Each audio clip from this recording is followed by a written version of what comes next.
Welcome to part 2 of my video at Harbour Town. If you haven't seen part 1, click on the link at the top right of the video. I left off the 9th with a par, so I'm looking to continue that momentum into the 10th hole. This shot would leak a little to the right, but nothing that I cannot manage. I have about 180 yards here, got a 5-iron in hand. Oh, and we're going to go a little split screen for this shot. Had a little time on our hands, so I decided to fly the drone for this hole. I'm asking this ball to fade, but that's like asking a dog not to bark. It's just not going to happen. Zoe, can you quiet down? Sorry, where was I? I would be just off the green, but I am putting for birdie. This would definitely be my best putt of the round by far. I would actually go on to make the tap in this time. That's going to be a theme throughout this video, missing some tap-ins. I believe I missed 2 in the first video, and I believe, if I'm not mistaken, we'll have to put a little counter on, but I missed 3 tap-ins on the second video. So you have been forewarned. You are about to see some bad golf in the next few holes here. That was the worst drive up to that point. Trying to punch slice this shot here. Thinking I'm Phil Mickelson, but that would hit a tree. Positive note, I am back on the fairway. Downside, I am further away from the hole with about 182 yards from the pin. That is a 5-iron. Oh, and oh my God, I think I actually faded it when I didn't want to fade it. Yeah, I'd be all over the map on this back 9. Tree in front of me, and that was inches away from making this a disaster of a hole. Mr. Brimley over here is blocking me on my putt attempt, but not a terrible roll. Leave that a little short, and I believe I mentioned we're gonna miss some tap-ins in this video. Oh yeah, that didn't even hit the lip, but that's going down for a 6. Onward to the next hole. 12th hole, slinging a draw down the middle of the fairway. We are going to be in good shape for this second shot. And this is one of the few shots in this round where I felt like I hit that one really clean towards the center of the green, but that would come up well short. For some reason, I decided to hit an 8-iron there when my 8-iron, especially in the south, since you're at sea level, ball goes a lot shorter. So my 8-iron there goes about 145 yards. So I don't even know what I was thinking there. But that chip would be my best chip of the round. So we got this, what you would think would be an easy 3-foot putt, but look how much that slung from right to left. And of course, we're just gonna glide that ball into the hole. I'm sorry, guys. Next hole, we got 13th. 3-wood in hand. This is a short par 4, but what makes this hole difficult, and I'm about to show you right here, that ball was placed in the middle of the fairway. This tree is literally blocking the middle of the green. So I have to aim well right of my target and try to sling a draw around. Ball was below my feet. So guess what? It ended up in a bunker.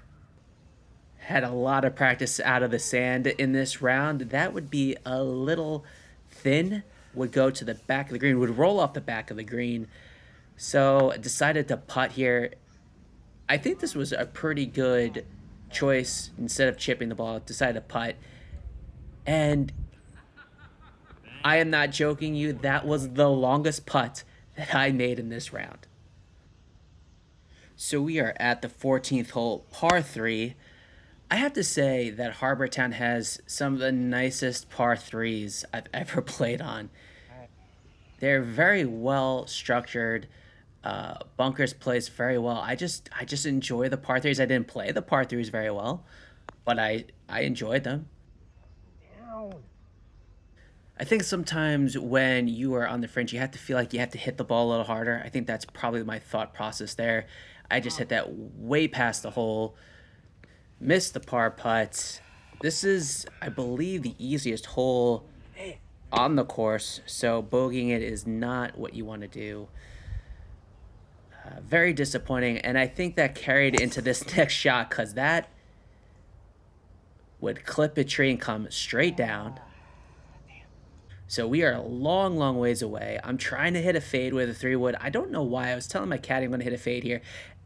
And I guess technically I did. That would be a push fade, I suppose. Well, I hit a fade.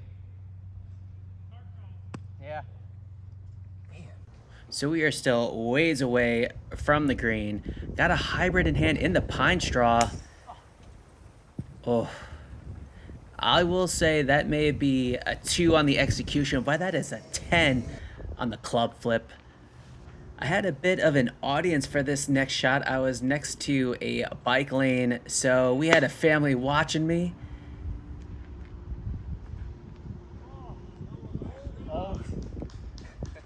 Getting a round of applause. I mean, when you're playing a hole so badly and you still get an applause, that makes up for all the bad shots that you hit.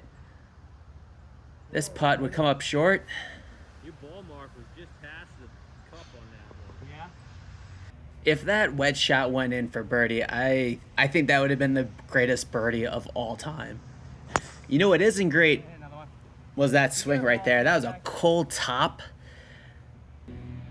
I would ask for a second ball, but you know what? I've been missing so many tap-ins. I decided to actually play this first one. And also, you know, I'm trying to stay true to my score. So this is my second shot. Would get over that bunker. And you know, now that I'm thinking about it, I thought that previous wedge shot was my best one. This one comes pretty damn close. This was Good looking shot. all over the pin. That's great, dude. And after a bad tee shot, I have a great look at par. But like every other putt that I had today, we would miss that. I'd make the tap in though, which is nice. Onwards to the 17th hole, par 3, and I have to say that this hole is probably my favorite outside of the 18th. Very reminiscent to the par 3 5th hole at KIAWAH. I got 5 iron there, and I hit that one very, very well. I'd be on the green, just off the green. But once again, I had another very tough putt. It would have won way past the hole. If I had any advice for those who want to play Harbour Town, focus on putting before your round. Just practice for a half hour, get the speeds right. They have a wonderful, wonderful practice facility. I highly recommend doing it. I did not spend enough time there, as you can tell. We are on the 18th hole, and we got the drone back up for the final hole. This is just a wonderful, wonderful hole. And not only that, a very forgiving hole. This fairway, I believe, is 90 yards wide, so it is very difficult to miss this fairway. I would find the left side of the fairway. Got 185 yards for my second shot. And you are looking at the shot of the day. It comes on the last hole. And at long last, I finally have a great look at birdie here. But just rip my heart out of my chest. Why don't you? Would tap in for par. Made the tap in. And that is it for my round at Harbour Town. I shot an 87, which I was pleasantly surprised about. It felt like a shot in the 90s, and I probably did with all those missed tap-ins, but it turned out to be a wonderful day. Next up in the series, I am across the street from Harbour Town at yet another Pete Dye design. That would be Heron Point. That video will come out shortly. And if you like this video, check out my other course vlogs at KIAWAH Island and at Moss Creek. And if you enjoy watching bad golf, please subscribe to Ken Sucks at Golf. This is your host. I will see you on the first tee.